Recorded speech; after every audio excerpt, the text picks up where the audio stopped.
വക്കീലിനെ വിളിച്ചിട്ട് അവനൊരു കുലുക്കോ ഇല്ല. ഇനി കോടതിയിൽ അവൻ ഏത് രീതിയിലാ പ്രതികരിക്കുമെന്ന് അറിയില്ല.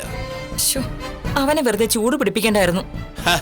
അവൻ വക്കീലാണെന്ന് കരുതി അവന്റെ വളഞ്ഞ ബുദ്ധിയിലുള്ള കാര്യങ്ങളൊക്കെ നമ്മളെ കൊണ്ട് ചെയ്യിക്കാന്ന് വെച്ചാ നമ്മൾ അത്രയ്ക്ക് കഴുതുകളെന്നാണ് അവന്റെ വിചാരം. ഇവളെ മുൻപേ കോടതിയിലിട്ട് വട്ടം കറക്കിയവനാ ആ നവീൻ. ഇത്തവണ വട്ടം കറക്കാനൊന്നും ഇല്ലമ്മേ. ബന്ധം പിരിയാൻ എനിക്ക് താല്പര്യമില്ല. അതിൽ ഞാൻ ഉറച്ചങ്ങ് നിൽക്കും. നമുക്കിനി നഷ്ടപ്പെടാനൊന്നും ഇല്ലല്ലോ രേവതി. തരാനുള്ളത് തന്നിരുന്നെങ്കിൽ ഇതിന്റെ ഒന്നും ആവശ്യമില്ലായിരുന്നു. തരാൻ മാർഗം ഇല്ലാത്തവരായിരുന്നെങ്കിൽ പോട്ടെന്ന് വെക്കായിരുന്നു. ഇവിടെ അങ്ങനെയാണോ? ഒരു ദിവസം തന്നെ കോടികൾ ലാഭം ഉണ്ടാക്കുന്ന ജുവലറിയാണ് മൂർത്തീസ് ജുവലറി. അങ്ങനെയുള്ളപ്പോ അവർക്കൊരു 2-3 കോടി രൂപ തന്നാലെന്താ? ആവശ്യമുള്ള കാര്യത്തിലൊന്നും അവന്മാര് പൈസ ചെലവാക്കില്ല. ഇപ്പൊ തന്നെ ഫുട്ബോൾ പ്രവചന മത്സരമെന്ന് പറഞ്ഞ് വലിയ തുകയാണ് അവനൊക്കെ അടിച്ചു പൊളിച്ച് കളയുന്നത്. കോടികളാ ദൂർത്തടിക്കുന്നത്. അങ്ങനെ വരുമ്പോ കൊച്ചുമോൻ കുറച്ച് കോടതി കയറി ഇറങ്ങട്ടെ, അതോടുകൂടി എല്ലാം താഴെ ഇറങ്ങി വരും. നീ വാ മോളെ. പോയിട്ട് വരാമേ.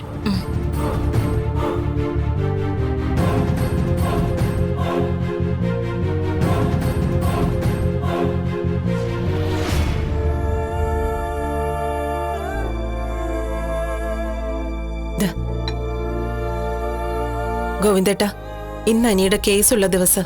നവീനല്ലേ അനിക്ക് വേണ്ടി കോടതിയിൽ ഹാജരാവുന്നത്. അതുകൊണ്ട് പേടിക്കാനൊന്നുമില്ല. പക്ഷെ എനിക്ക് പേടിയാ ഗോവിന്ദേട്ടാ. എന്താ നവീൻ ഈ കേസ് തോൽക്കുമെന്ന് എനിക്ക് തോന്നുന്നുണ്ടോ? അതല്ല ഗോവിന്ദേട്ടാ, ഈ അനിയൻ നവീനും തമ്മില് ഇടയ്ക്കിടയ്ക്ക് അങ്ങനെ കാണുന്നത് നല്ലതല്ല. ഇനി അനി എങ്ങാനും നന്ദുവിനെ ഇഷ്ടാണെന്ന് പറഞ്ഞു കഴിഞ്ഞാ കാര്യങ്ങളൊക്കെ കുഴയില്ലേ എന്ന് മാത്രമല്ല, നന്ദു ഇപ്പോഴും ഈ നവീനുമായിട്ടുള്ള കല്യാണത്തെ എതിർത്തോണ്ടിരിക്കല്ലേ. നവീൻ ഇവിടെ വന്ന് പെണ്ണ ആലോചിച്ചെന്ന് ഇപ്പൊ എനിക്കും അറിയാം. അതുകൊണ്ട് അവൻ ഇനി കഴിഞ്ഞ കാര്യങ്ങളൊന്നും നവീനോട് പറയുമെന്ന് എനിക്ക് തോന്നുന്നില്ല.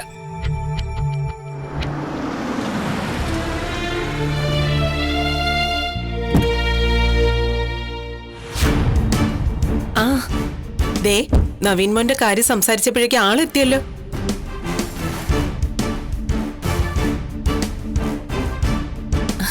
വാ മോനെ. എന്തുണ്ട് മോനെ, കോടതിയിലൊന്നും പോയില്ലേ? കോടതിയിലേക്ക് പോകാൻ ഇറങ്ങിയതാ. അപ്പോ നന്ദുവിനൊന്ന് കണ്ടിട്ട് പോന്ന് വിചാരിച്ചു. നന്ദു, നന്ദുവിനൊരു ഹാഫ് ഡേ ലീവ് എടുക്കാൻ പറ്റുമോ? എന്തിനാ നവീനേട്ടാ? അല്ല, കോടതിയിൽ ഇന്ന് അനിയുടെ കേസ് നടക്കുകയല്ലേ. അപ്പൊ അവിടെ നടക്കുന്ന കാര്യങ്ങളൊക്കെ നേരിട്ട് കാണാലോ. അനി ഒന്നുമില്ലെങ്കിലും നിന്റെ അടുത്ത ഫ്രണ്ടല്ലേ. അല്ല ആന്റി, അനി ജയിക്കുമെന്ന് നന്ദുവിനൊരു ആശങ്കയുണ്ട്. അനിക്ക് നല്ല സംശയമുണ്ട് ഇന്ന് ഡിവോഴ്സ് കിട്ടുമെന്ന്. രണ്ടാളുടെ സംശയം ഇന്നത്തോടെ മാറിക്കിട്ടും. ഇന്നതിന് സാധ്യതയുണ്ടോ? ഇന്നായാലും നാളെ ആയാലും ശരി, അനാമികയുടെ പിടിയിൽ നിന്ന് അനിയെ മോചിപ്പിക്കാന്ന് ഞാൻ അവന് വാക്ക് കൊടുത്തിട്ടുണ്ട്. അവന് മാത്രമല്ല, നന്ദുവിനും. അതുകൊണ്ടാ ഞാൻ കോടതിയിലേക്ക് പോകുന്ന വഴി ഇങ്ങോട്ട് കയറിയത്. നന്ദുവിനെയും കൂട്ടിക്കൊണ്ട് പോവാലോ. മോമെന്ന് വിളിച്ചല്ലേ, മോള് ചെല്ലേ. ഇനി ആലോചിക്കാനൊന്നുമില്ല, പെട്ടെന്ന് ഡ്രസ്സ് മാറിയിട്ട് വാ. ശരി നവീനേട്ടാ. ഇരിക്കേ. അല്ല മോനെ, അനിയെ മോൻ ഇടയ്ക്ക് കാണാറുണ്ടോ? പിന്നെ ഞങ്ങൾ ഇടയ്ക്കിടയ്ക്ക് കാണാറുണ്ട്, സംസാരിക്കാറുണ്ട്. അപ്പൊ അനി എന്താ പറയാറ്? അവനങ്ങനെ പ്രത്യേകിച്ചൊന്നും പറയാറില്ല. നന്ദുവിനെ ഇഷ്ടമാണെന്ന് ഞാൻ അവനോട് ആദ്യം പറഞ്ഞത്. പക്ഷേ എന്തുകൊണ്ടാണെന്നറിയില്ല, ഞാൻ പറഞ്ഞ സമയത്തൊന്നും അവൻ നന്ദുവിനെ അക്കാര്യം അറിയിച്ചില്ല. അതില് എനിക്ക് അവനോട് ദേഷ്യമുണ്ട്. എന്നാലും കോടതിയിൽ ഞാൻ അതൊന്നും കാണിക്കില്ല കേട്ടോ. എനിക്ക് സഹോദരങ്ങളൊന്നുമില്ല. അതുകൊണ്ട് ഞാൻ അവനെ എന്റെ സ്വന്തം കൂടപ്പുറപ്പേട്ട തന്നെ കാണുന്നത്. അങ്ങനെയുള്ളപ്പോ അവൻ കോടതിയിൽ പരാജയപ്പെടാൻ പാടില്ല. ബന്ധം പിരിയാൻ രണ്ടു കൂട്ടർക്കും ഒരു പ്രശ്നവുമില്ല. എന്നാ വലിയൊരു തുക നഷ്ടപരിഹാരമായി നിങ്ങൾക്ക് വേണമെന്ന് തന്നെ. അതുകൊണ്ട് ഡിവോഴ്സ് വേണ്ടത് എതിർകക്ഷിക്കാണെന്നേ എനിക്ക് കോടതി പറയാൻ പറ്റൂ. അങ്ങനെ പറഞ്ഞാൽ മതി സാറേ. അങ്ങനെ തന്നെയാണല്ലോ മോൾ ഇതുവരെയും ജഡ്ജിയോട് പറഞ്ഞത്. നവീൻ വക്കീല് ഞങ്ങളോട് വെല്ലുവിളിയൊക്കെ നടത്തിയെങ്കിലും എനിക്ക് ഡിവേഴ്സ് വാങ്ങിക്കൊടുക്കാൻ അയാൾക്ക് വലിയ താല്പര്യമില്ലെന്നാ ഞങ്ങളുടെ കണക്കൂട്ടല്. അതിന്റെ കാരണം ഞാൻ സാറിനോട് പറഞ്ഞല്ലോ. നവീൻ വക്കീലിന് ആ SI പെണ്ണിനെ വലിയ ഇഷ്ടമാ. എന്നാൽ ഈ അനിയും SIയുമായിട്ടാണെങ്കിലോ അവര് പ്രേമത്തിലുവാ. അങ്ങനെയുള്ളപ്പോ അനിക്ക് ഡിവോഴ്സ് കിട്ടാത്തതല്ലേ ഈ വക്കീലിന് നല്ലത്? ഇവന്റെയൊക്കെ മനസ്സിൽ എന്താണെന്നൊന്നും നമുക്ക് പറയാൻ പറ്റില്ല വേണു. എന്തായാലും കോടതിയിൽ ഇന്നത്തെ പെർഫോമൻസ് കാണുമ്പോൾ മനസ്സിലാവും അവൻ ഈ ബന്ധം പിരിക്കണോ വേണ്ടയോ എന്ന്.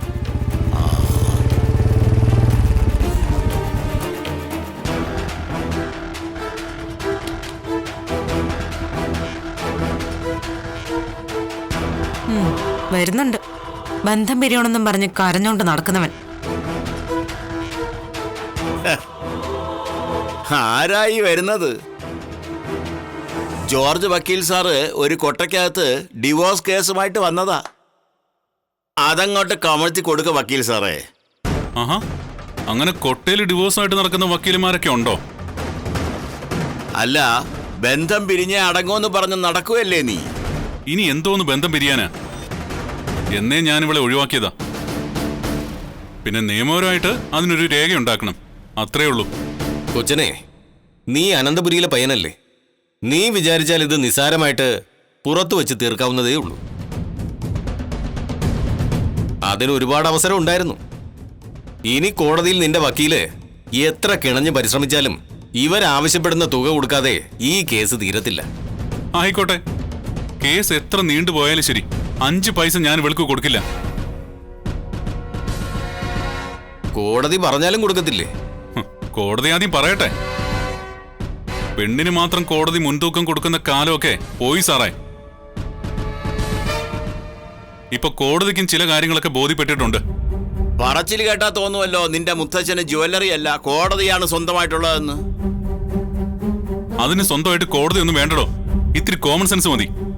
ഡെയിലി പത്രം വായിച്ചാൽ മതി. ഇവനോടൊക്കെ എന്തിനച്ഛ വെറുതെ വായിട്ട് അലക്കുന്നത്? വിവരദോഷി. അതേടി, വിവരദോഷിയെ ഈ നിൽക്കുന്ന നിന്റെ അച്ഛനാ. നിന്നെ വളർത്തി ഈ പരുവത്തിലെത്തിച്ച ഇയാള്.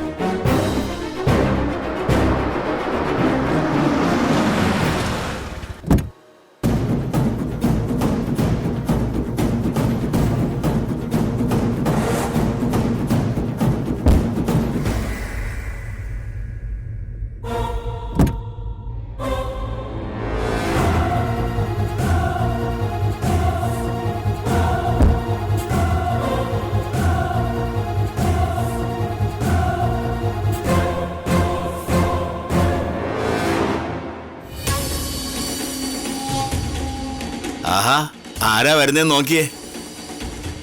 അതാ ഞാൻ പറഞ്ഞ SI. ഇവൻ പ്രേമിക്കുന്നതും ആ വക്കീല് കെട്ടാൻ പോകുന്നതുമായ പെണ്ണ്.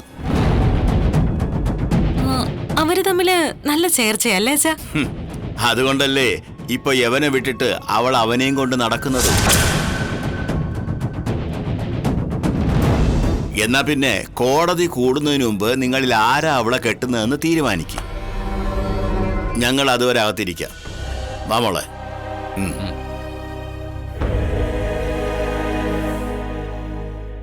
എന്താ അവര് പറഞ്ഞിട്ട് പോയത്? വിടുവായന വീണു. അയാളുടെ മോളും അങ്ങനെ തന്നെ. അപ്പൊ പിന്നെ പറഞ്ഞെന്താണെന്ന് ഊഹിക്കാമല്ലോ.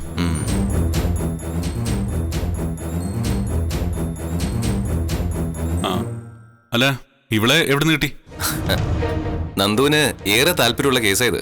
അപ്പൊ പിന്നെ കോടതിയിൽ നടക്കുന്ന കാര്യമൊക്കെ നേരിട്ട് കണ്ടോട്ടെ എന്ന് കരുതി ഇവളെ ഇവളുടെ വീട്ടിൽ പോയി കൂട്ടിക്കൊണ്ടുവരിക.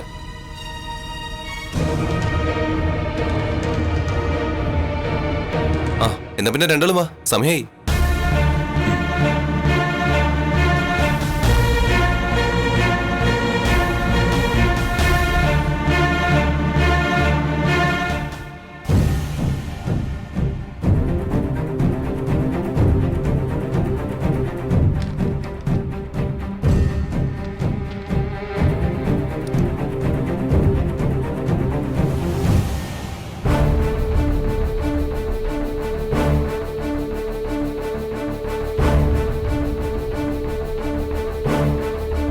ഈ പറയുന്ന അനിരുദ്ധിനെ അനാമിക എങ്ങനെയാ പരിചയപ്പെട്ടത്? ഞാനൊരു കവിത വായിച്ചിട്ടുണ്ട് അനിരുദ്ധന്റെ. അങ്ങനെയാ പരിചയപ്പെട്ടത്. ഓ അതെയോ? കവിത ഇഷ്ടപ്പെട്ടെന്ന് പറഞ്ഞപ്പോ പിന്നീട് എന്നെ നിരന്തരം വിളിച്ചു. അങ്ങനെയാണ് പ്രണയത്തിലായതും അത് പിന്നെ വിവാഹത്തിൽ കലാശിച്ചതും. പ്രണയിച്ച് വിവാഹം കഴിച്ച ശേഷം കുറച്ചു ദിവസം കഴിഞ്ഞപ്പോ പ്രണയത്തിന്റെ തീവ്രതയൊക്കെ കുറഞ്ഞുപോയോ? പ്രണയിക്കുന്ന സമയത്ത് എന്റെ വീടിന്റെ പശ്ചാത്തലം ഒന്നും പ്രശ്നമില്ലായിരുന്നു. പിന്നെയാ അനിയേട്ടന് ഞങ്ങൾക്ക് സമ്പത്ത് കുറവാണെന്നും ഞങ്ങൾ സംസ്കാരമില്ലാത്തവരുമാണെന്നൊക്കെ തോന്നിയത്. അനിരുദ്ധിന് അനാമികയുമായിട്ട് ജീവിക്കാൻ പറ്റില്ലെന്നാണ് പറയുന്നത്. ഇഷ്ടമില്ലാത്ത ഒരാൾക്കൊപ്പം ജീവിതം നയിക്കാൻ അനാമികയ്ക്ക് ഇനി പറ്റുമോ? അതിന് ശ്രമിച്ചാലും എന്നെ അനിയേട്ടനും വീട്ടുകാരും ടോർച്ചർ ചെയ്യത്തേ ഉള്ളൂ. പക്ഷേ അനിയേട്ടനൊപ്പം ഞാൻ കുറേ മാസങ്ങള് ഒരുമിച്ച് ജീവിച്ചിട്ടുണ്ട്.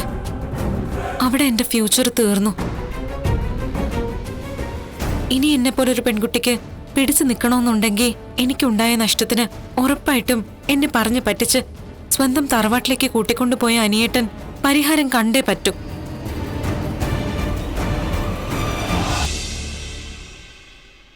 അനാമിക രണ്ടാമതൊരു വിവാഹത്തെ പറ്റി ചിന്തിക്കുന്നുണ്ടോ?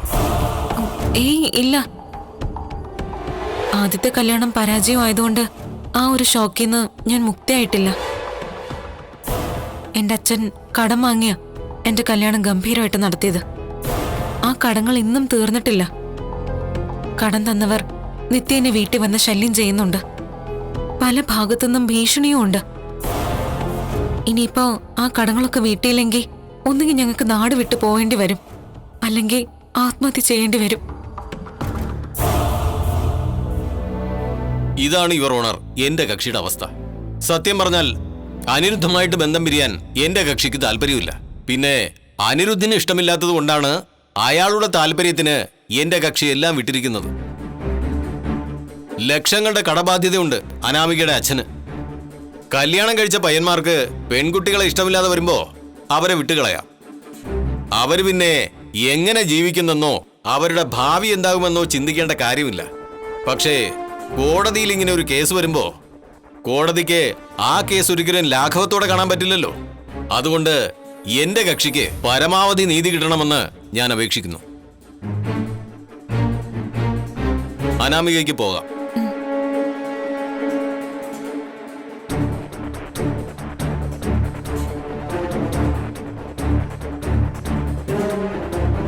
അനിരുദ്ധനോട് ഇനി എന്തെങ്കിലും ചോദിക്കാനുണ്ടോ?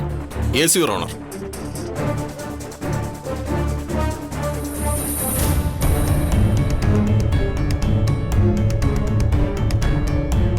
അനിരുദ്ധിന് എത്ര വയസ്സായി? 26. 26 വയസ്സിന് ഒരു കല്യാണം കഴിഞ്ഞു. ഇതല്ലാതെ മറ്റാരെങ്കിലും വിവാഹം കഴിച്ചിട്ടുണ്ടോ? ഇല്ല. ഇനി ആരെങ്കിലും വിവാഹം കഴിക്കാൻ തീരുമാനിച്ചിട്ടുണ്ടോ?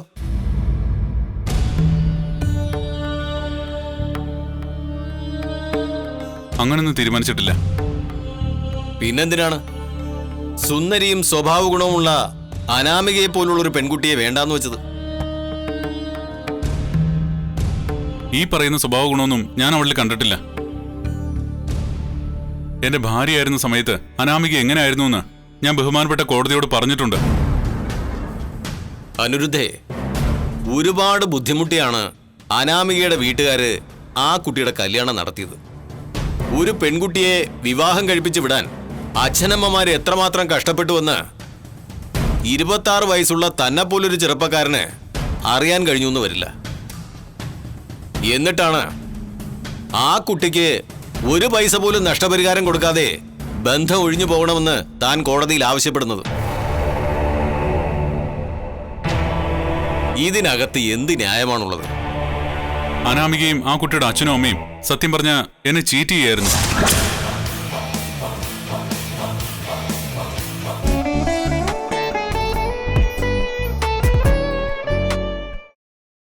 അനാമികയും ആ കുട്ടിയുടെ അച്ഛനും അമ്മയും സത്യം പറഞ്ഞ എന്നെ ചീറ്റ് ചെയ്യായിരുന്നു. വിവാഹം കഴിഞ്ഞ ശേഷമാണോ അത് തോന്നി തുടങ്ങിയത്? പ്രേമിക്കുന്ന സമയത്ത് ആ പെൺകുട്ടിയെ തനിക്ക് വേണമായിരുന്നു അല്ലേ? കഴിഞ്ഞ തവണ ഇതുപോലെ കോടതിയിൽ വന്നപ്പോ അനാമിക ഒരു മെന്റൽ പേഷ്യന്റ് ആണെന്നും കുറച്ചുനാള് മെന്റൽ ഹോസ്പിറ്റലിൽ കിടന്നിട്ടുണ്ടെന്നും കോടതിയെ ബോധ്യപ്പെടുത്തിയതാണ്. അത് അനിരുദ്ധ് പറഞ്ഞത് ശരിയാണ്. അതിന്റെ എല്ലാ രേഖകളും കോടതിയുടെ മുന്നിലുണ്ട്. പക്ഷേ അനിരുദ്ധനെ വിവാഹം കഴിക്കുന്ന സമയത്ത് എന്റെ കക്ഷി നോർമലായിരുന്നു. അതിനുശേഷവും ഇപ്പോഴും അങ്ങനെ തന്നെയാണ്. പെൺകുട്ടികളുടെ പാസ്റ്റ് ചികഞ്ഞെടുത്ത് കോടതിയിൽ തെളിവുണ്ടാക്കി അവർക്ക് കാൽ കാശിന്റെ നഷ്ടപരിഹാരം പോലും കൊടുക്കാതെ അവരെ സ്വന്തം ജീവിതത്തിൽ നിന്ന് പറഞ്ഞു വിടുന്നത് ന്യൂ ജനറേഷന്റെ ഒരു പ്രവണതയാണ്, യുവർ ഓണർ. അനിരുദ്ധ എന്ന എന്റെ എതിർകക്ഷി ജീവിക്കാൻ ബുദ്ധിമുട്ടുന്ന ഒരാളായിരുന്നുവെങ്കിൽ ഒരിക്കലും എന്റെ കക്ഷി അനാമിക അയാളെ ശല്യം ചെയ്യില്ല. എന്നാൽ മൂർത്തീസ് ജുവലറിയിലെ പയ്യന് സാമ്പത്തിക പഞ്ഞമില്ലെന്ന് ഈ നാട്ടിലെ ഒരു കൊച്ചുകുട്ടിക്ക് പോലും അറിയാമെന്നിരിക്കെ അയാളും അയാളുടെ കുടുംബക്കാരും എന്റെ കക്ഷിയെ നിഷ്കരണം അവരുടെ തറവാട്ടിൽ നിന്ന് തള്ളിക്കളഞ്ഞിട്ട് പാവങ്ങളിൽ പാവമായ അനാമിക എന്ന പെൺകുട്ടിക്ക് ഒരു സഹായവും ചെയ്യില്ല എന്ന് വാശി പിടിക്കുകയാണ്. എന്റെ എതിർകക്ഷിയുടെ ഇത്തരം നിലപാടുകൾ ശരിയല്ല എന്ന് ഇതിനോടകം തന്നെ കോടതിക്ക് ബോധ്യപ്പെട്ട് കാണുമെന്നാണ് എന്റെ വിശ്വാസം.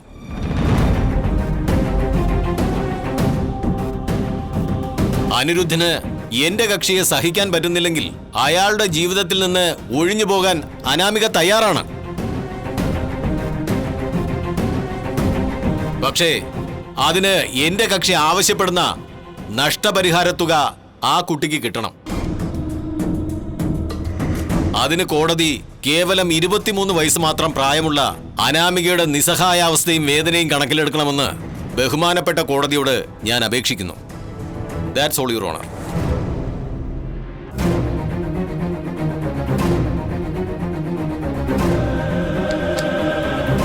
വക്കീലിന് കക്ഷികളെ ക്രോസ് ചെയ്യാനുണ്ടോ?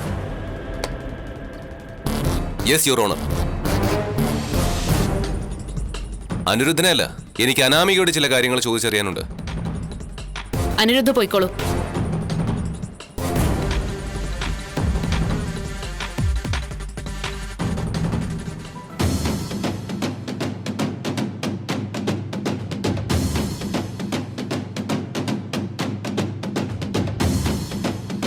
ഈ കോടതിയിലല്ലാതെ മറ്റൊരു കോടതിയിൽ അനാമികയുടെയും അനിരുദ്ധിന്റെയും കേസ് നടന്നിരുന്നു. അന്ന് കേസ് കൊടുത്തത് അനാമികയായിരുന്നു. പക്ഷേ ആ കേസിൽ അനാമിക പരാജയപ്പെട്ടു. അതിന് കാരണം അനാമികയുടെ വക്കീല് കോടതിയിൽ സമർപ്പിച്ച തെളിവുകൾ വാസ്തവമല്ല എന്ന് കോടതിക്ക് ബോധ്യപ്പെട്ടതുകൊണ്ടാണ്. യുവർ ഓണർ, അതോടൊപ്പം തന്നെ അനാമിക എന്റെ കക്ഷിയോട് ചെയ്ത തെറ്റുകളും അനാമികയുടെ ബാക്ക്ഗ്രൗണ്ടും കൃത്യമായി ഞാൻ കോടതിയെ ബോധ്യപ്പെടുത്തിയിരുന്നു. അത് 100% സത്യസന്ധമാണെന്ന് കോടതിക്ക് മനസ്സിലായതുകൊണ്ടാണ് അന്ന് എന്റെ കക്ഷിയായ അനിരുദ്ധനെയും അയാളുടെ ബന്ധുക്കളെയും കോടതി വെറുതെ വിട്ടത്. ആ കേസിൽ അനാമിക ഒരു മെന്റൽ പേഷ്യന്റ് ആയിരുന്നു എന്ന് കൃത്യമായി പ്രൂവ് ചെയ്യാൻ അന്ന് അനിരുദ്ധന് വേണ്ടി ഹാജരായ എനിക്ക് കഴിഞ്ഞിരുന്നു.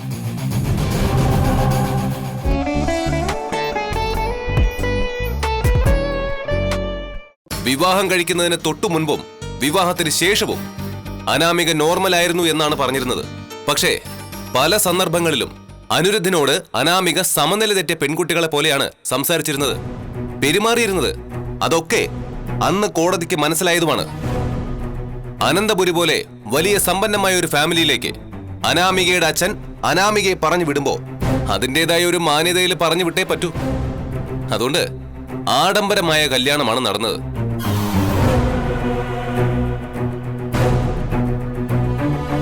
അതിനുവേണ്ടി ഒരുപാട് പൈസ ചെലവായി. ആ പണമൊക്കെ അനാമികയുടെ അച്ഛൻ കണ്ടെത്തിയത് പലിശയ്ക്ക് എടുത്തിട്ടാണ്. അനിരുദ്ധ ബന്ധം പിരിയണമെന്ന് വാശി പിടിക്കുകയാണെങ്കിൽ ആ പണമൊക്കെ മുതലും പലിശയും സഹിതം കിട്ടണമെന്നാണ് അനാമികയുടെയും അനാമികയുടെ അച്ഛന്റെയും വാദം, അല്ലേ? അല്ലാതെ ജീവിക്കാൻ വേറെ മാർഗമൊന്നും ഇല്ലാത്തോണ്ടാ. അനിയെ അനാമിക കല്യാണം കഴിക്കുന്നതിന് മുമ്പ് അനാമികയുടെ അച്ഛൻ ആരുടെ കയ്യിൽ നിന്നും കടം വാങ്ങിയിരുന്നില്ലേ?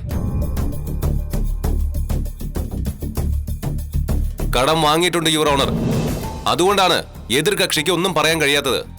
അനാമികയുടെ അച്ഛന്റെ ചരിത്രവും കോടതിക്ക് മുമ്പിൽ ഞാൻ കൃത്യമായി സമർപ്പിച്ചിട്ടുണ്ട്. സ്വന്തമെന്ന് പറയാൻ ഒരു വീടില്ല, വണ്ടിയില്ല. പക്ഷേ പുറത്തുനിന്ന് ആൾക്കാർ നോക്കുമ്പോ വലിയ വീടുണ്ട്, നല്ല വണ്ടിയിലാണ് വേണു മോളെയും ഭാര്യയും കൊണ്ട് സഞ്ചരിക്കുന്നത്. ഇതൊന്നും പക്ഷേ എതിർകക്ഷിക്കോ അവരുടെ വീട്ടുകാർക്കോ സ്വന്തമല്ല. എല്ലാം കടവാണ്. കല്യാണത്തിന് മുൻപും അങ്ങനെ തന്നെയായിരുന്നു. അതൊക്കെ ശരിയാണ് വക്കീലെ. പക്ഷേ ഒരു പെൺകുട്ടിക്ക് വിവാഹശേഷം ഭർത്താവുമായി വേർപിരിയേണ്ടി വരുമ്പോ അവൾക്കുണ്ടാകുന്ന നഷ്ടങ്ങൾക്ക് കല്യാണം കഴിച്ച പയ്യനും ഒരു പങ്കില്ലേ? ആ പങ്ക് അയാൾ വഹിക്കണമെന്നാണ് അനാമിക ആവശ്യപ്പെടുന്നത്. ആ വാദം ന്യായമാണെങ്കിൽ എതിർകക്ഷിയും എതിർകക്ഷിയുടെ അച്ഛനും പറയുന്നത് കോടതി അംഗീകരിക്കുക തന്നെ വേണം.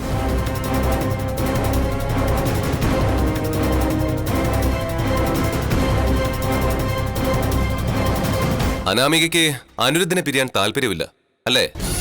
ഇല്ല. പക്ഷേ എന്നെ ഇഷ്ടമല്ലാത്തോണ്ട് ഞങ്ങൾ ഒന്നിച്ച് ജീവിക്കുകയാണെങ്കിൽ അനിയേട്ടൻ ആ ഇഷ്ടക്കേട് എന്നോട് കാണിക്കും. പക്ഷേ അത് മുൻപ് കാണിച്ചിട്ടുള്ളതും എന്റെ കക്ഷിയെ ശാരീരികമായും മാനസികമായും നോവിച്ചിട്ടുള്ളതും അനാമികയാണല്ലോ. അത് കോടതിക്ക് ബോധ്യപ്പെട്ട കാര്യമാണല്ലോ. അതൊക്കെ എന്നെ സ്നേഹിക്കാത്തതിന്റെ ദേഷ്യം കൊണ്ട് ഞാൻ ചെയ്തു പോയതാ. ന്യായമായ കാര്യം. സ്വന്തം ഭർത്താവ് ഭാര്യയെ സ്നേഹിച്ചില്ലെങ്കിൽ ആർക്കായാലും അങ്ങനെയൊക്കെ ചെയ്യണമെന്ന് തോന്നും. അതവിടെ നിൽക്കട്ടെ. വിവാഹത്തിന് മുൻപ് അനാമികയ്ക്ക് ഒരു പയ്യനുമായിട്ട് അടുപ്പം ഉണ്ടായിരുന്നെന്നും ആ പയ്യൻ അനാമികയെ വഞ്ചിച്ചപ്പോഴാണ് അനാമികയുടെ സമനില തെറ്റിയതെന്നും മുൻപ് അനാമിക സമ്മതിച്ച കാര്യമാണ്. അതൊക്കെ ശരിയാണ്. ആ, അന്ന് നടന്നതൊക്കെ കോടതിക്ക് മുമ്പിൽ ഉള്ളതുകൊണ്ട് നിഷേധിക്കാൻ പറ്റില്ല. എന്നാ അനിരുദ്ധമായിട്ടുള്ള കല്യാണത്തിന് ശേഷം അനാമിക മറ്റൊരു പയ്യനെ സ്നേഹിച്ചിട്ടില്ലേ? ഇല്ല. പിന്നെ ആരാണ് ഈ സ്റ്റെബിൻ?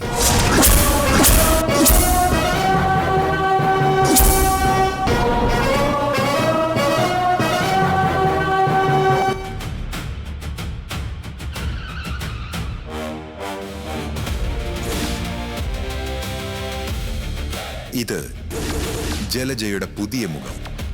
അനന്തപുരിയുടെ നാശം കാണാൻ ഇവൾ അവതരിക്കുന്നു, പുതിയ രൂപത്തിലും ഭാവത്തിലും.